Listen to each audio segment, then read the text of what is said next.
할렐루야. 여러분 다시 또 뵙게서 반갑습니다. 어, 오늘 또 여러분과 이렇게 함께 나눌 그 말씀은요, 이 언어의 세계에 대해서 잠깐 이제 말씀을 좀 나누고 있습니다. 사실 한국 사회가 지금 굉장히 어려운데, 한국 사회의 가장 큰 문제 중에 하나는 이 언어의 세계가 굉장히 흐트러져 있다. 언어의 세계가 굉장히 혼탁해 있다. 저는 우리 한글을 참 좋아합니다. 근데 한국말은 굉장히 복잡해요. 이 말 자체가 우리 우랄라이터 이 말 자체가 굉장히 복잡합니다. 그런 말 많이 아시죠? 한국말은 끝까지 들어봐야 한다. 그죠? 앞에 잘 나가다 그러나 하고 뒤에 가서 또 부정사를 하면 또 그냥 말이 뒤바뀌는 수가 있어요. 영어 쓰신 분들은 아마 그걸 이해할 거예요. 그죠? 영어는 앞에 동사가 딱 나오니까 그냥 달라질 게 없는데, 한국은 그냥 말이 참 복잡합니다. 복잡하고 욕도 많고요. 그래서 정말 특별히 우리 한국 사람들은 이 언어를 사용하는데 굉장히 조심해야 되는데, 이 한국 사회 굉장히 언어가 지금 무너져 있다. 그래서 오늘 이제 그런 이야기를 함께 좀 나눠보고 싶습니다. 제가 파워포인트를 준비해 왔습니다. 오늘 성경 말씀을 이제 있죠. 이 언어에 관한 말씀이 굉장히 많습니다. 성경에는요. 뭐 잠언 보면 거의 그 말에 대한 이야기를 많이 하셨고요. 또 야고보서 그런 말씀이 많고요. 성경 자체가 말씀 아닙니까? 그래서 우리가 이 언어에 대한 언어의 중요성을 한번 생각해 볼 필요가 있어요. 이런 말이 있습니다. 말의 중요성에 관해서. 부주의한 말 한마디가 싸움의 불씨가 되고, 잔인한 말 한마디가 삶을 파괴합니다. 쓰디쓴 말 한마디가 증오의 씨를 뿌리고, 무례한 말 한마디가 사랑의 불을 끕니다. 은혜로운 말 한마디가 길을 평탄케 하고, 즐거운 말 한마디가 하루를 빛나게 합니다. 때에 맞는 말 한마디가 긴장을 풀어주고, 사랑의 말 한마디가 관계를 세워줍니다. 우리가 일어나서부터 말을 하지 않습니까? 우리는 하나님의 형상을 닮았다 그러는데, 하나님의 형상을 닮은 것 중에 가장 중요한 요소 중에 하나는 우리가 언어를 사용할 수 있는 특권을 부여받았다. 언어를 사용할 수 있는. 또 어떤 언어를 사용하는가, 그것이 내 어떤 인격이나 우리 또 내 영성의 그런 상태를 보여준다, 그렇게 이야기를 하지 않습니까? 어떤 말을 하고 있느냐, 말 한마디가 정말 나를 기쁘게 해줄 때도 있어요. 나를 힘들게 만들 때도 있어요. 한 번은 제가 컴퓨터를 열어보는데, 우리 아버지께 한 형제가 저한테 짧은 메시지를 하나 보내주셨더라고요. 이제 그 형제는 그 한국의 유명한 그 폭력 사건에 제 연루가 돼서 교도 생활을 오래 했던 형제입니다. 그분이 이제 아버지 학교를 만나서 새로운 인생을 살면서 저한테 그런 얘기를 하더라고요. 딱 보냈는데 뭐라고 그랬냐면, 저를 꼭 선생님이라고 불렀는데, 오늘 선생님을 만나는 사람은 행복할 거예요. 제가 딱 짧은 글인데 그 글을 읽는 순간에 그냥 온 몸에 이렇게 전율이 오는 것 같더라고요. 한 초신자의 말 한 문장이 저의 삶을 확 송두리째 뒤집어 놓는 것 같더라고요. 나를 만나는 사람들이 행복해질 수 있구나. 또 나를 만나는 사람들이 나 때문에 힘들어할 수도 있겠구나. 그래서 늘 저하고 제 아내는 아침마다 기도할 때 그 구절을 꼭 하나님께 올려드립니다. 우리 부부를 만나는 사람들이 행복해지게 해주세요. 우리 부부를 만나는 그런 가정마다 치유가 일어나게 해주세요. 공동체가 살아나게 해주세요. 늘 그런 기도를 합니다. 그 한 문장이 제 삶을 지금 계속 움직이고 있는 거예요. 말 한마디. 어떤 말을 우리가 말에서 잡히냐, 말이 그렇게 중요하다는 거죠.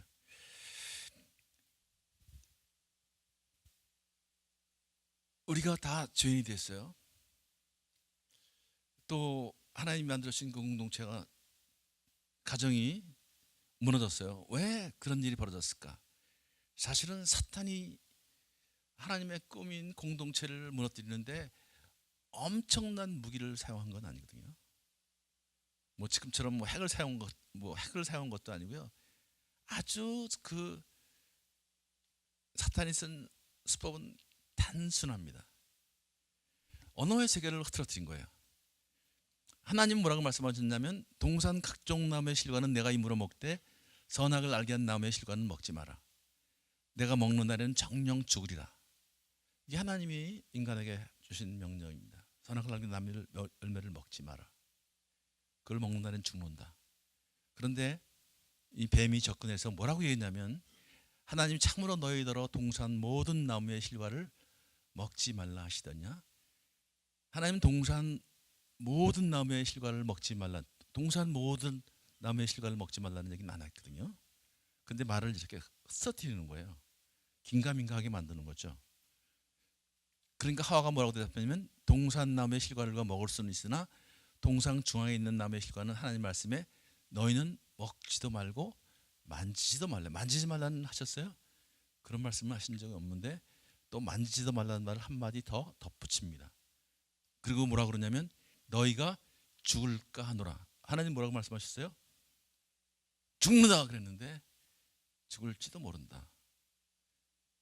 죽을까 하노라. 죽을지도 모른다는 얘기죠. 그래서 하와가 먹은 것 같아요. 저 언어 세계를 아주 교묘하게 흐트러뜨리는 거예요. 그러니까 사탄이 뭐라고 하냐면 너희가 결코 죽지 않는다. 이젠 본격적으로 이제 하나님 말씀에 대적하는 거죠. 너희가 그것을 먹는 날엔 너희 눈이 밝아 하나님과 같이 되어 선악을 알 줄을 하나님이 아심이라. 이 말씀에 이 사탄의 이 말에 이 거짓말에 흐트러진 말에 결국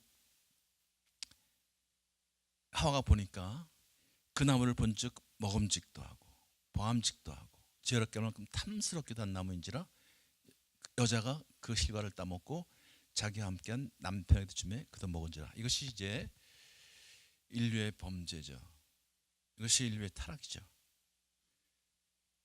타락은 어디서 시작됐어요? 예, 그 언어의 세계로부터 시작되는 것입니다. 언어의 세계를 흩어뜨린다는 거예요. 이게 사탄의 전략입니다. 저는 역사를 전공했는데요. 지난번 금요일에도 목사님 말씀하셨지만 그 역사를 공부해 보면요, 이 고대 전쟁을 보면 항상 전쟁을 일으키기 전에 쓰는 전법이 있어요. 전술이 있어요. 뭘까요? 예, 스파이를 보냅니다. 그래서 정보를 캐내는 것이지만 사실은 정보를 캐내는 것보다 더 중요한 일이 뭐예요? 언어의 세계를 흐트러뜨립니다. 유언비어를 퍼뜨려요. 유언비어를 퍼뜨립니다. 지금 한국에 이 인터넷을 보면 이게 사실인지 아닌지 그냥 유언비어가 난무하고 있어요. 저들도 도대체 이게 맞는 말인지 틀린 말인지 모르겠어요. 유언비어가 난무하고 있어요. 이게 사탄이 쓰는 전략이거든요. 유언비어를 퍼뜨려요. 민심을 동요시키는 거예요. 마음을 동요시키는 거예요. 미국하고 이락 전쟁이 있었죠. 전쟁이 아니라 미국이 일방적으로 쳤죠. 근데 그때 미국에서 이락을 칠 때 제일 먼저 무너뜨린 게 뭘까요? 예, 커뮤니케이션 시스템을 무너뜨리는 거예요. 커뮤니케이션 시스템. 그리고 또 첩자들을 보내서 미군이 바그다드에 상륙했다. 이런 유언비어를 퍼뜨리는 거예요. 전략은 똑같습니다. 전쟁의 전략은요. 이게 어디서 다 배운 거예요? 창세기에서 다 배운 거예요.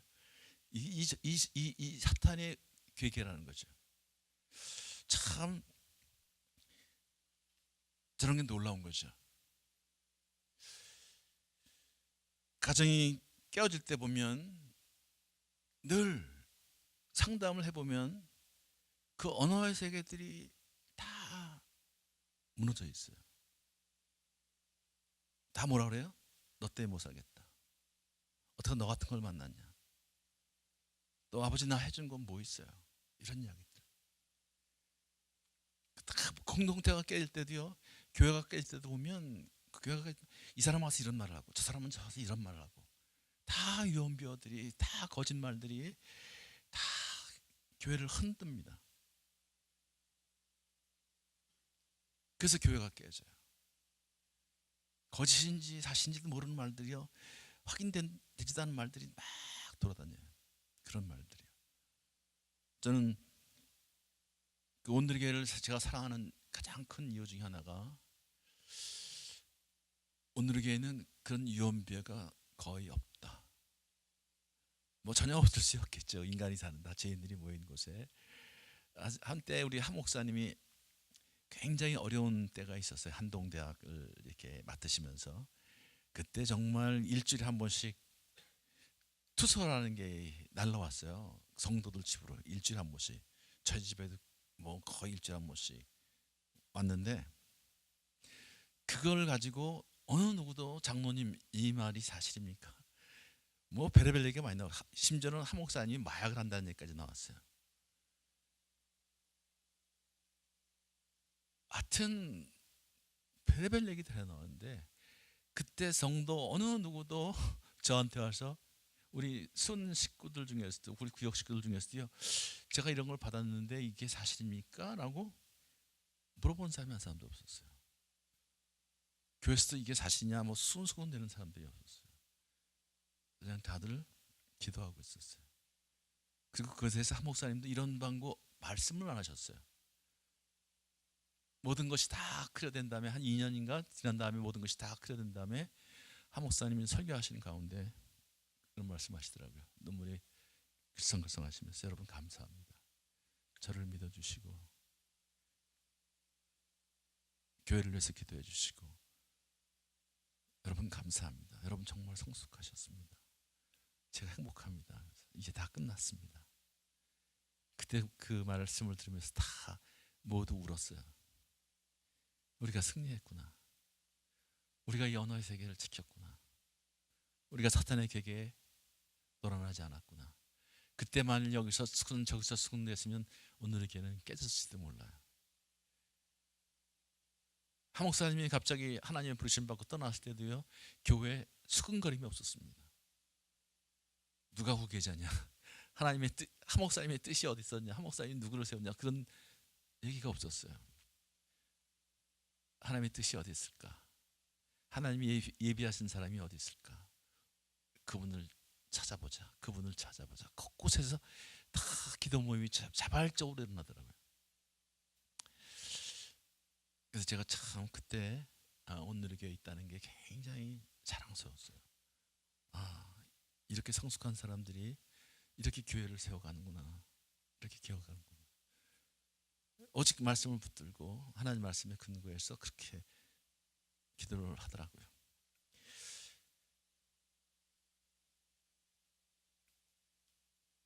항상 우리가 사용하는 언어 세계가 어떤가를 한번 살펴보셔야 합니다. 여러분 가정에서는 어떤가? 우리 교회에서는 어떤가? 제가 시드니에 청년들을 위해서 한번 집회를 갔었는데, 그때 한 청년 갓 결혼한 그 부부의 이야기를 듣고 굉장히 가슴이 아팠어요. 그 아버지로부터 늘 너 같은 자식이 뭘 할 수 있다고 계속 그런 얘기를 하셨어요. 이제 아버지로부터 도망을 치고 싶었어요.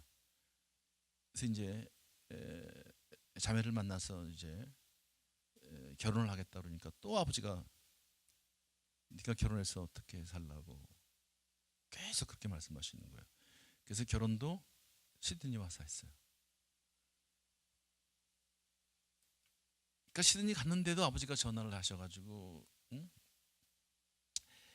계속 네가 어떻게 결혼을 해서 어떻게 한 가정을 꾸릴 수 있다고 그런 짓을 했냐고 계속 얘기를 하시는 거예요. 그러니까 아버지가 전화만 한국에서 전화만 왔다 그러면 그냥 이 아들이 어쩔 줄을 모르는 거예요. 근데 이제 그 아내가 그걸 보면서 또 계속 왜 아버지한테 전화를 받으면 그렇게 준역이 되어서 그렇게 하냐, 그런 이야기를 이제 계속 한 거예요. 그러니까 더 힘들어하는 거예요. 그 이제 마지막에 이제 강의를 듣고서 그 자매가 그런 얘기를 하더라고요. 아내가 우리 남편이 그렇게 아버지로부터 받은 그 상처 때문에 그 말 때문에 그렇게 힘들어하는 걸 모르고 내가 우리 남편 그 상처에다가 소금을 뿌린 것 같다고. 나라도 우리 남편을 안아주고 격려해주고 세워줘야 되는데 내가 거기다가 또 남편을 그런 것 같다.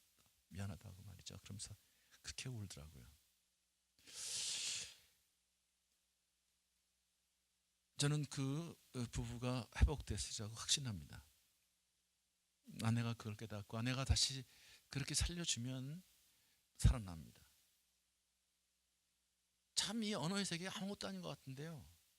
그 내가 무심코 던진 그 30초의 말이 한 사람 인생의 30년을 결정한다는 말이 있거든요. 그만큼 언어의 세계는 영혼을 다스리기 때문에 그렇습니다. 인격이란 말을 헬라어로 페르소나라고 그러는데 그 언어의 의미는 그러니까 언어가 통과하면서 빚어낸 그런 결과, 열매, 말이 통과하면서 빚어낸 열매, 그런 의미가 있다고 합니다.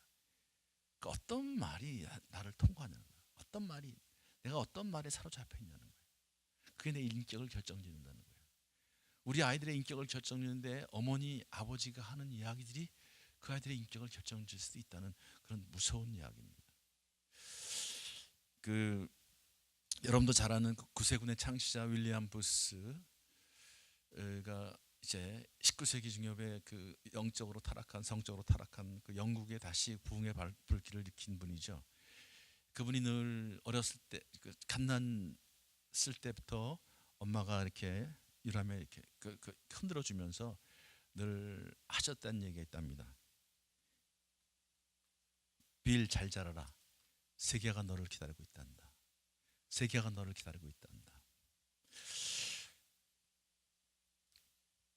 그분이 이제 구세군을 창시하고 은퇴를 하면서 이제 마지막 그 설교를 하시는데 그때 이렇게 얘기를 했다고 합니다. 일어나서 그 노구에 이제 옆에서 부축하는데 서서 팔을 펴고 군중 너머에 아직도 내가 할 일이 있다. 세계가 나를 기다리고 있다. 아직도 나한테는 할 일이 있다. 그리고 마지막에 그분이 눈을 감으면서 이렇게 얘기했답니다. 다른 사람을 위하여, 다른 사람을 위하여. 그를 붙들고 있던 말은 뭘까요? 어머니가 주신 말씀이었어요. 빌 잘 자라라. 세계가 너를 기다리고 있다. 세계가 너를 기다리고 있다. 그래서 그분은 결국 세계를 위해서 세계가 나를 기다리고 있다. 그 믿음을 가지고 어떤 상황에서도 복음을 전하기를 쉬지 않았다는 것이죠. 그 말 한마디가 한 사람의 운명을 그렇게 결정할 수도 있다는 것. 그것이 놀라운 이야기입니다. 일본의 그 오체 불만족이라는 그 책을 지은 오토다케라는 분이 있어요. 이런 보셨죠? 팔다리가 없는. 얼마나 기가 막혀요. 그 아이가 팔다리 없이 태어났는데 의사가 어머니한테 보여주질 않습니다. 어머니가 충격을 받을까 봐.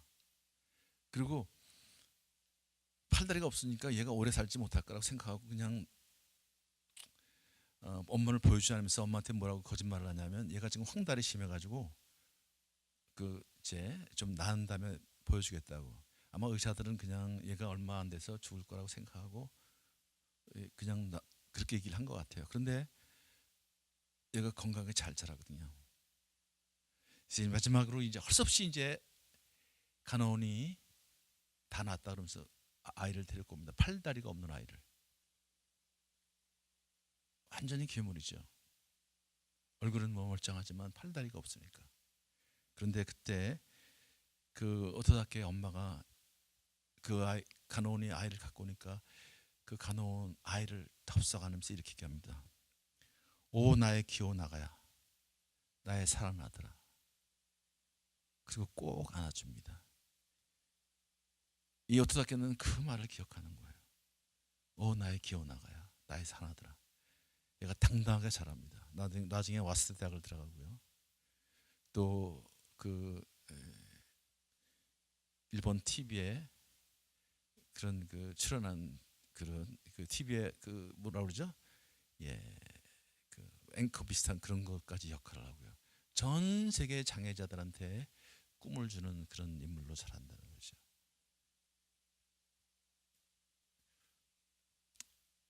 또 미국에는 이런 얘기가 있더라고요. 그 테네시주의 한 작은 아들, 한 작은 마을에 벤 호퍼라는 아이가 태어났는데 그 아이는 사생아였답니다. 아버지가 누구인지를 모르는. 그래서 엄마하고 이제 자라는데 얘가 사생아니까 그 주위 동네에서 어른들이 걔하고 놀지를 못하게 하는 거예요. 늘 왕따 당해서 혼자 외롭게 자라는데 그 동네에 조그만 교회가 하나 있는데 그 교회에 담임 목사님이 이제 바뀌셨다는 소문이 도는 거예요. 그런데 젊은 목사님이 오셔서 그 교회가 굉장히 따뜻해졌다. 그 교회 가면 사람들이 위로를 받는다. 얘가 너무나 외로우니까 그 교회 가보고 싶었던 거예요. 누구도 나를 상대해 주지 않으니까. 그래서 주일날 몰래 들어와서 맨 뒤로 들어와서 맨 뒤에 혼자 앉았다가 예배가 끝나서 목사님이 축도할 때 살짝 도망가고. 그런데 어느 날 얘가 굉장히 그 예배의 말씀에 감동을 받아가지고요. 끝나는데 축도가 끝나는데도 먼저 나가는 걸 잊어버렸어요. 그래서 이제 목사님이 나가서 장로님들하고 서서 이렇게 악수를 하지 않습니까? 그 이제 성도들 틈에 제가 같이 끼어서 나가는데 담임 목사님이 갑자기 악수를 하면서 내가 누구 아들이더라? 그 주위에 있는 장로님들이 깜짝 놀랐어요. 제가 사생아인데 목사님 저런 말 하면 제가 상처받지 않을까?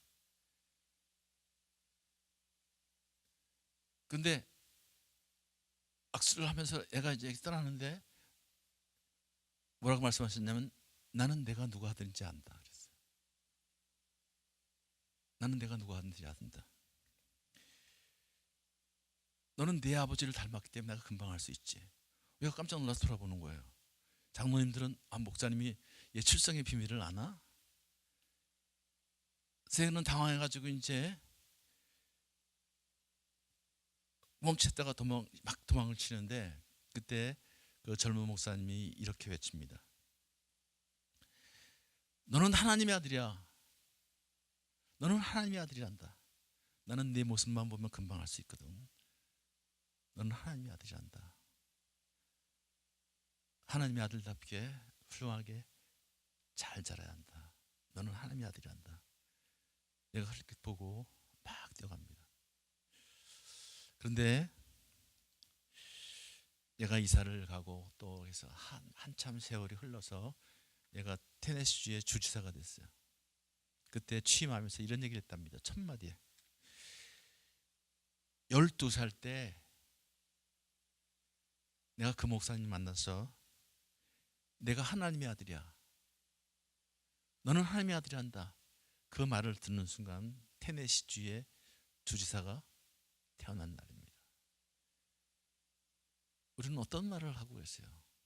내 가장 사랑하는 사람한테, 내 주위에 있는 사람들한테 그 한마디가 무심코 내가 던진 한마디가 그 아이의 그 사람의 인생을 좌우할 수 있다는 것이죠.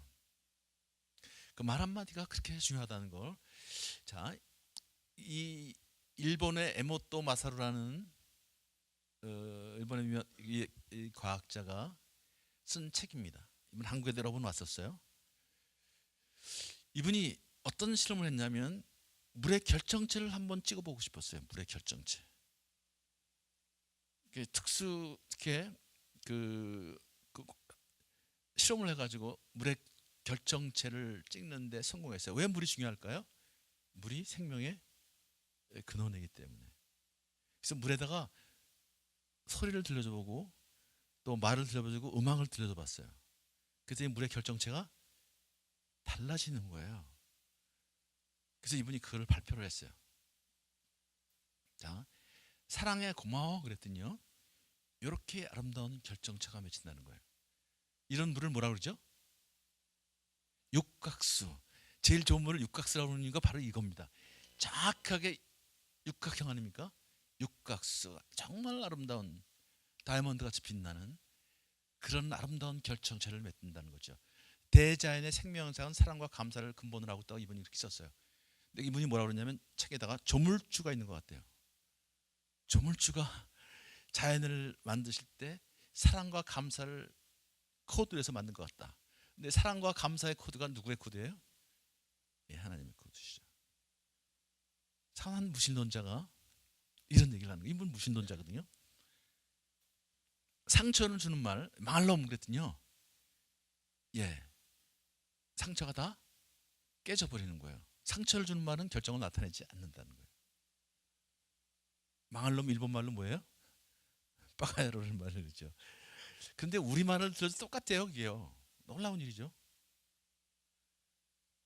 참 신기한 거예요. 이게요. 짜증나냐 죽여버릴까 그랬더니요. 요 가운데 어린아이 모습이 보이죠.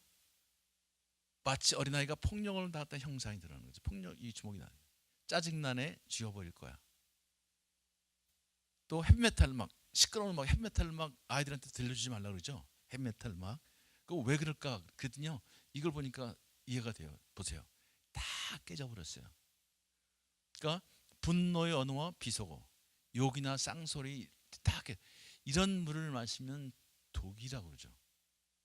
헤비메탈 막. 그래서 그래서 헤비메탈을 막 듣지 말라는 얘기구나. 이걸 보니까 제가 이해가 돼요. 비발디가 진 4개라는 곡, 봄, 여름, 가을, 겨울 악장 4악장으로 되어 있지 않습니까? 정말 아름다운 곡인데 이걸 들렸더니요. 악장이 끝나니까 이렇게 되더래요. 참 신비하죠? 이렇게 아름다워. 근데 이분이 쇼팽의 이별곡을 들려줬어요.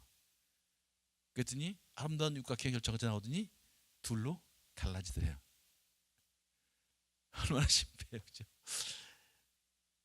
왜 그럴까요? 예, 하나님 말씀으로 천지를 창조하셨다는 거예요. 하나님 말씀으로 천지를 다스리고 계세요. 하나님 말씀 그 자체이셨어요. 그러니까 하나님 천지를 정말 이 언어의 세계가, 소리의 세계가 이렇게 물의 결정체를 바꾸고 있다는 이야기는 하나님이 말씀으로 천지를 창조하셨다는 걸 사실은 증명하고 있는 거나 마찬가지예요. 그죠? 언어의 세계가 지금 바꾸고 있는 거예요. 인간이 만든 그런 음악이 물의 결정체를 바꾸고요. 생명의 근원이 물의 결정체를 바꾸고 있다는 거예요. 사랑해 고마워라는 말을 들려주고요. 증류수 그다음에 컴퓨터를 거기다 가까이 됐어요. 아까 아름다운 그 육각수였죠. 자, 육각수의 모습이 어떻게 변하나 보십시오. 이렇게 되는 거예요. 컴퓨터를 가까이 됐더니 왜 그랬을까요? 네, 컴퓨터에서 전자파가 나오니까 지금 깨어지고 있는 거예요. 깨지죠. 뿌얘지고 있죠. 이렇게요. 근데 참 놀라운 사실은요. 전자파가 우리 몸에 해롭다고 그러는데 전자파를 나왔을 때 다 깨지지는 않잖아요. 아까 욕을 하니까 다 깨져버리죠. 그러니까 실제로 우리 인간에게 더 큰 치명적인 상처를 주는 건 컴퓨터가 아니라 언어라는 거예요. 언어라는 거예요. 하나님은 천지를 말씀으로 존재하셨고 말씀으로 천지를 창조하셨어요. 그 말씀을 쓸 수 있는 우리 권위를 우리한테 주셨다는 거예요. 우리 말은 보통 말이 아니라는 거예요. 우리 말에 그런 말이 있죠. 말이 시가 된다. 말이 시가 된다. 그러니까 어떤 말을 하고 있냐. 그것이 상당히 중요합니다. 놀라운 사실이죠. 자, 말 하나 바꿔서 운명이 바뀌는 게 있어요. 한번 보십시오. 우리 여러분 그 예수님이 십자가를 지시는데 그런 이제 중요한 사건이 있습니다. 예수님이 또 공생애를 시작하기 전에 또 중요한 사건이 두 번. 공생애를 시작할 때와 또 십자가를 지실 때. 공생애 하기 전에 예수님이 세례를 받으러 가십니다. 참 그 세례를 받을 때 제가 그 당시 생각을 해보면 예수님의 입장을 생각해보면 얼마나 힘들었을까라는 생각도 해요. 인간 요한한테 세례를 받으러 가는 거 아니에요, 그죠? 죄인한테 하나님의 아들이. 우리는 그냥 단순하게 생각하지만 개인적으로는 얼마나 힘들었을까. 말하자면 이런 거거든요. 크게 비유를 하면 지금 삼성 이건희 회장이 새로운 프로젝트를 갖고 있는데 신입사원한테 이거 해도 좋으냐 하고 결제를 맡아가는 거랑 똑같은 얘기 아니에요? 그보다 더 충격적인 얘기죠. 하나님의 아들이 죄인한테. 그런데 예수님은 그걸 하시는 거예요. 말씀에 아버지의 말씀에 순종해서. 그러나 그 마음속에 어쩌면 인간이기 때문에 그런 생각 들었을 거예요. 왜 내가 가서 이 일을 해야 되나. 그래도 말씀에 순종해서 갑니다. 그런데 놀라운 반전이 일어나죠. 뭐라 그래요? 하늘이 열리는 거예요. 그러면서 하나님이 직접 말씀을 들어주시죠. 너는 내 사랑하는 아들이야. 내가 기뻐하는 자다. 여러분 그 메시지를 받고 이제 광야로 가시는 거예요. 그게 공생의 시작이었어요. 그 말씀이 필요한 거예요. 또 변화산 사건에도 똑같이 이제 변화산 사건이 왜 중요해요? 예루살렘으로 가서 십자가를 지셔야 되는 거예요. 얼마나 힘드셨을까요? 얼마나 마음이 어려웠을까요? 십자가를 져야 되니까 말이죠. 정말 땀방울이 핏방울이 돼서 그 기도하는 그렇게 힘든 상황인데 변호사 사건. 그런데 그 사건에서 선지자들을 만나지만 그 사건에서 하나님이 또 듬성을 주셨어요. 뭐라 그래요? 있는 내 사랑하는 아들이요 기뻐하는 자다. 하나님 결정적인 순간에 그 메시지를 들려주시는 거예요. 그 말씀을 붙들고 예수님은 예루살렘을 가시는 거예요. 우리가 파송할 때, 우리 아이들을 파송할 때, 여러분 아이들이 딴 주로 갈 때, 혹시 한국에 군대로 가거나 그럴 때 여러분 축복해서 보내십시오. 결혼할 때도 축복해서 보내세요. 제가 한국에서는 군대 갈 때 우리 아버지들이 많이 한 얘기들이 있어요. 군대 갈 때 너 죽었다고 복창해라. 너 이제 가서 이제 그냥 죽었습니다. 죽었다고 복창하고. 다 그 시절을 뭐라고 생각해요? 다 불필요한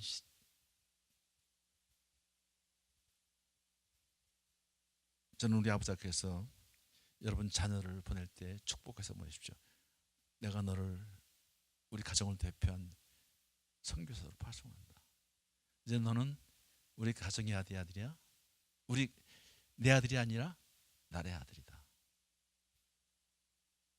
이제 가정을 넘어서 나라를 품어라. 세계를 품어라. 너가 그럴 때가 됐다. 그렇게 보내라는 거예요. 그래야 아들이 당당하게 살 거 아니에요? 그 말씀을 듣고 살 거 아니에요? 근데 우리는 자꾸만 애들 나가면 겁을 줘요. 그렇게 겁을 줘요. 세상이 너를 기다리고 있다. 세계가 너를 기다리고 있다. 선교사로 갈 때도요.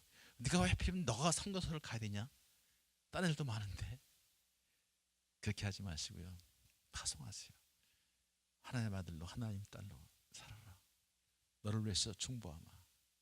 너의 길에 하나님이 함께 하실 것이다. 우리가 늘 뒤에서 너를 위해서 기도하마.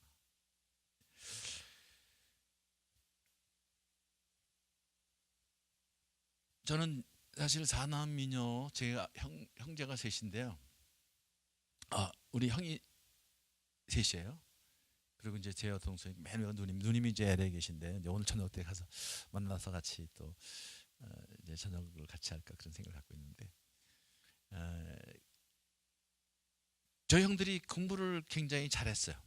인천에서는 이제 굉장히 공부를 잘하는 집안으로 특히 이제 저희 바로 우에 형은 고등고시를 수석으로 합격할 정도니까 뭐 얼마나 공부를 잘했겠어요. 그래서 우리 집 하면 뭐 이렇게 수재의 집 뭐 이렇게 근데 뭐 공부 잘하는 집에 꼭 공부 못하는 사람이 뭐 한두 사람이 있더라고요. 근데 이제 우리 집에서는 남자 중에서는 제가 공부를 제일 못한 것 같아요. 근데 사실은 제가 공부를 못한 게 아니고요. 공부를 안 한 거예요. 저는 공부를 못하는 거고 안 한 거하고는 전혀 차이가 다르다고 생각하는 사람이거든요. 왜냐하면 저는 운동을 한 사람이거든요. 그래서 거의 이렇게 꼴찌였어요.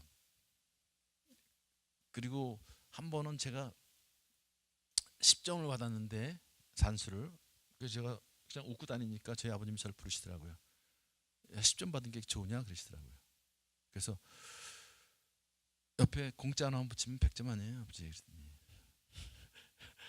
웃으시더라고요. 저를 보면서. 그러니까 제가 제일 고민이 뭐냐면 그 방학하는 날이에요. 방학하는 날은 뭘 줘요? 학교에서 성적표를 주는 거예요. 통지표라고 했어요 옛날에. 그거를 주는 거예요. 근데 저는 방학하고 뭐 개학하고 별로 의미가 없거든요. 그날이 그날이지 뭐 맨날 놀러 다녔으니까 학교에. 근데 성적표 보면 맨날 그때는 수음이 안가로 돼 있었거든요. 거의 뭐 체육을 빼놓고 보건을 빼놓고는 거의 양가 수준이거든요. 미가 좀 있고요. 그러니까 그거 가지고 가면 형들이 또 그날 또 일찍 들어와야 돼. 이상하게 이 사람들이요. 가지고 성적표 내놔 그러면 그걸 또 쭉 회람을 시켜요. 그래가지고 하는 말이 있어요. 야, 너 성을 양가로 바꿔라. 넌 양가 그러니까 제가 긴가인데 양가로 바꾸래요. 또 어떤 분은 그래요. 여러분 그런 말씀 아세요? 어물전 망신은 꼴뚜기가 시킨다. 그죠? 꼴뚜기가 생선도 아닌 게 이제 생선인 척하는 어물전 이렇게 생선 파는데 그 망신은 꼴뚜기가 시킨다는 거예요. 그런 말을 하는 거예요. 그러니까 처음에는 제가 약간 창피하니까 고개를 푸르고 그때 제 귀에 들리는 말이 있었어요. 얘들아 그만해라. 이 다음에 제가 한 자리 할래다. 누구였을까요? 이렇게 하면 여자분들은 엄마라고 그러는데요. 제 아버지셨어요. 제 아버지셨어요. 엄마는 저한테 좀 공부 좀 하라는 소리를 하셨는데 아버지는 저한테 공부라는 소리를 공부에 대한 언급을 안 하셨어요. 그만둬라. 이 다음에 제가 한 자리다. 그러면 형들이 조용해지잖아요. 그럼 저는 이제 살아났다 그러고 도망 나와서 이제 또 운동을 가는 거예요. 그 다음 학기에는 성적이 좋아지는데 또 마찬가지거든요. 그럼 난리 나요 또. 보라고 쟤는 뭐 구제불능이다. 그래서 호적에서 파야 된다. 별소리를 다 해요. 형들이 이제 재밌거든. 우리 이제 유머를 좋아하는 이제 집안이 자유로운 분위기였기 때문에. 그러니까 제 아버님이 또 그러시는 거예요. 얘들아 그만해. 그다음에 성목이가 한 자리래요. 그랬더니 우리 형 중에 좀 이렇게 이죽거리는 형이 하나 있었어요. 그 양반이 또 그러는 거예요. 한 자리는 무슨 한 자리요? 이 다음에 제가 돗자리나 깔 겁니다. 뭐. 근데 저는 그런 게 전혀 마음에 들어오질 않았어요. 그런 거 가지고요 열등감이나 분노가 없었어요. 왜 그랬을까요? 우리 가정의 대장인 아버지가 저를 인정해 줬기 때문에. 그래서 저는 당당했어요. 저는 그래서 공부를 못한다고 생각해 본 적이 없어요. 나는 공부를 안 하고 있다. 하면 나도 할 수 있다. 그 초등학교 6학년 때요. 제가 이제 운동을 딱 접고요. 공부하겠습니다. 누구한테 제일 먼저 가서 얘기했을까요? 저희 아버지한테요. 아버지, 저 이제부터 공부할게요. 제가 이제 공부할게요. 그때 우리 아버지가 그러시더라고요. 그래, 난 네가 그럴 줄 알았다. 저도 형 다니던 학교 들어갈게요. 그리고 공부를 하기 시작했어요. 진짜 공부를 열심히 했어요. 그때는 12시면 불이 나갔거든요. 전기가 없으니까. 새벽 2시, 3시까지 공부하는 게 보통이었어요. 촛불을 켜놓고. 초등학생이 완전히 고시 공부하듯이 했어요. 왜냐면 아는 게 없으니까. 처음부터 다 다시 해야 되니까. 근데 형들이 좀 가르쳐주면 얼마나 좋겠어요. 자기들도 바쁘니까 가르쳐준커녕 또 한마디씩 해 지나가면서 쟤는 오래 못 간대요. 작심삼일이지. 운동하던 애가 어떻게 저런 걸 하냐요. 진짜 힘들어요. 운동 맨날 나가서 뛰드는 사람이 그 앉아서. 그런데요. 정말 포기하고 싶은 분 많았는데 아버님이 이렇게 지나가시면서 한마디예요. 아니다. 성무기는 한다면 하는 애야. 성무기를 한다면 하는 애야. 근데 저가 어떻게 일어나겠어요? 정말 죽기 살기로 공부해가지고요. 아주 우수한 성적으로 졸업을 하고 또 형들이 다진 학교에 아주 우수한 성적으로 들어갔어요. 그때 교장 선생님이 그 성적 좋은 아이들을 교장실로 불렀어요. 저도 이제 불려갔어요. 그러니 그 형들이 다 그 학교를 나왔으니까 교장 선생님이 이제 우리 가족을 내막을 잘 아는 거예요. 저한테 오시더니 그러는 거예요. 김성묵, 네. 그랬더니 너 공부를 못한다 그러더니 너 공부 잘하는구나. 그래. 너 공부 잘하는구나. 그래서 아니 저는 잘 못합니다. 그래서 뭘 공부를 잘했는데 지금 누가 가장 좋아할까 그랬어요. 그래서 저희 아버님이십니다. 그랬더니 그래? 저기 구석 한번 봐. 저기 한번 봐. 그랬더니 제가 뭐 쫄아가지고 그 사람 앞에 이러고 있는데 지쪽을 보라는 거예요. 그래서 이렇게 보니까 저희 아버님이 거기 와 계신 거예요. 그 아버님이 이렇게 오시더니 저를 안아주시는 거예요. 눈물의 글썽글썽해서. 그런 사실 말했어요. 나는 너를 믿었다. 나는 너를 믿었다. 저는 그런 말씀을, 그분의 웃음을, 참 그렇게 옛날 분이라 말씀이 없었거든요. 그걸 늘 가슴에 담고 있습니다. 제가 고등학교 때 폐결핵 때문에 학교를 중간에 그만뒀어야 되거든요. 그래도 또 일어났어요.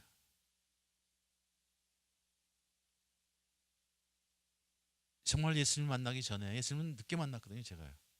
늘 저를 붙었던 말씀이 아버지의 말씀이었어요. 그분의 그 눈물, 그분의 웃음이요. 대장암이 걸렸을 때도 하나님 말씀이 굉장히 저한테 위로가 됐지만 저는 또 아버지를 생각했어요. 인생의 가장 어려운 순간에 저를 움직이는 말씀이 그분의 말씀, 그분의 그 미소, 그분의 눈물. 참 우리가 하는 그런 인생이 제가 보니까 그렇더라고요. 그래서 제가 하나님을 만나서 제일 먼저 복음을 전하는 게 누굴까요? 우리 아버지셨어요. 아버지 예수 믿으셔야 돼요. 그때 아버님이 반신불수로 이렇게 말씀을 못 하셨을 때거든요. 제가 막 얘기를 했더니요, 고개를 끄덕끄덕 하시더라고요. 그래서 그분은 이제 하늘나라로 가셨어요. 그분은 정말 그런 기가 막힌 그 언어로, 생명의 언어로 저에게 축복의 언어로 저를 이렇게 축복해서 저를 세우셨고요. 저는 그분에게 복음을 전해서 그분에게 또 영생을 선물로 드렸어요. 저는 부자간의 가장 아름다운 관계, 이런 관계가 아닌가. 우리가 한 공동체를 이룬다는 것이 무엇인가, 내가 어떤 언어를 사용하고 있는가, 이런 것들을 우리가 한번 살펴보자는 거죠. 여러분 어떤 언어를 사용하고 계세요? 제가 그 좋아하는 이혜인 수녀가 이런 시를 쓰셨습니다. 나를 키우는 말, 행복하다고 말하는 동안은 나도 정말 행복한 사람이 되어 마음에 맑은 샘이 흐르고, 고맙다고 말하는 동안은 고마운 마음 새로이 솟아올라 내 마음도 더욱 순해지고, 아름답다고 말하는 동안은 나도 잠시 아름다운 사람이 되어 마음 한자락 환해지고, 좋은 말이 나를 키우는 걸 나는 말하면서 알지. 그런데 좋은 말이 나만 키우는 게 아니라 누굴 키워요? 상대방을 키우는 거예요. 공동체를 키우는 거예요. 이게 언어의 영향력입니다. 언어의 무서움이야. 그래서 야고보서는 혀는 곧 불이요 그랬잖아요. 잘못 정말 그 저주한 말로 태워버릴 수도 있다는 거죠. 그 말 한마디가. 에베소 4장 15절은 이렇게 얘기합니다. 오직 사랑 안에서 참된 것을 하여 범사에 그에까지 자라. 그는 머리니 곧 그리스도라. 사랑 안에서 참된 것을 하는, 참된 것을 하는 것, 참된 것을 말하는 거거든요. 참된 것을 말하는 거예요. 우리가 어떤 언어를 사용하는가, 또 그 말한 대로 우리가 살라고 애를 쓰는 것, 그런 것들이 상당히 중요하다는 것이죠. 누가복음에도 이런 얘기가 있죠. 못된 열매 맺는 좋은 나무가 없고 또 좋은 열매 맺는 못된 나무가 없느니라. 나무는 각각 그 열매로 아나니 가시나무에서 무화과를, 또는 찔레에서 포도를 따지 못하느니라. 선한 사람은 마음에 쌓은 선에서 선을 내고, 악한 자는 그 쌓은 악에서 악을 내나니 이는 마음에 가득한 것을 입으로 말함이니라. 마음에 가득한 것. 그래서 잠언 4장 24절은 놀라운 얘기를 하죠. 무엇보다도 내 마음을 지키라. 내 마음에서 생명의 샘이 흘러나오기 때문이다. 마음에서 생명의 샘이 나오는 거예요. 마음에서. 그런데 내 마음을 지키는 것도 중요하지만 가족의 마음을 지키는 것도 중요하다는 거죠. 내 공동체 사람들의 마음을 지켜주는 거죠. 근데 우리는 잠언 4장 23절만 생각을 했는데 잠언 4장 24절에 이런 말이 있더라고요. 더러운 말을 버리고 거짓되고 남을 해치는 말은 입 밖에도 내지 말라. 왜요? 마음을 흔드는 게 뭐예요? 저 더러운 말이요. 거짓되고 남을 해치는 말이 마음을 흔드는 거예요. 생명의 샘을, 생명의 근원을 파괴하는 거예요. 사탄이 그래서 자꾸만 이 언어의 세계를 혼탁하게 만드는 거예요. 마음을 뒤흔드는 거예요.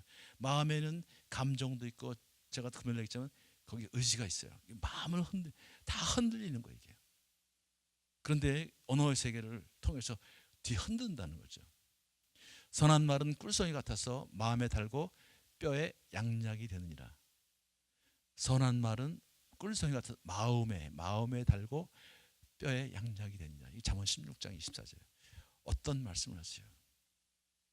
칭찬은 고래도 춤추게 한다는 말도 있어요. 그죠? 칭찬을 하면 너가 내가 되고 내가 돼서, 그래서 하나가 된다. 이제부터 우리의 입술을 바꿔야 합니다. 하나님은 뭐라고 놀라운 말씀하셨어요. 내 말이 내 귀에 들리는 대로 내가 행한다. 너 말이, 네 말이, 네가 어떤 말 하든지 그게 민수기가 아니겠습니까?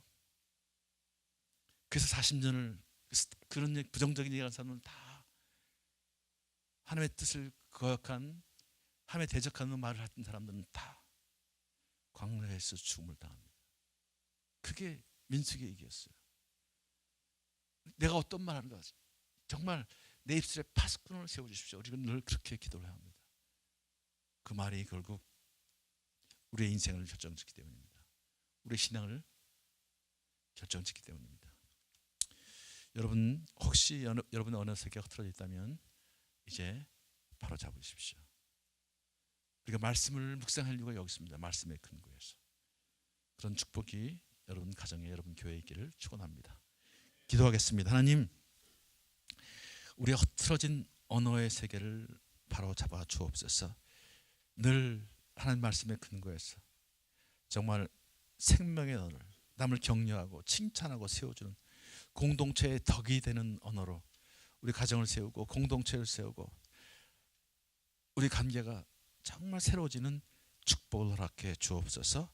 예수님 이름으로 기도합나이다. 아멘.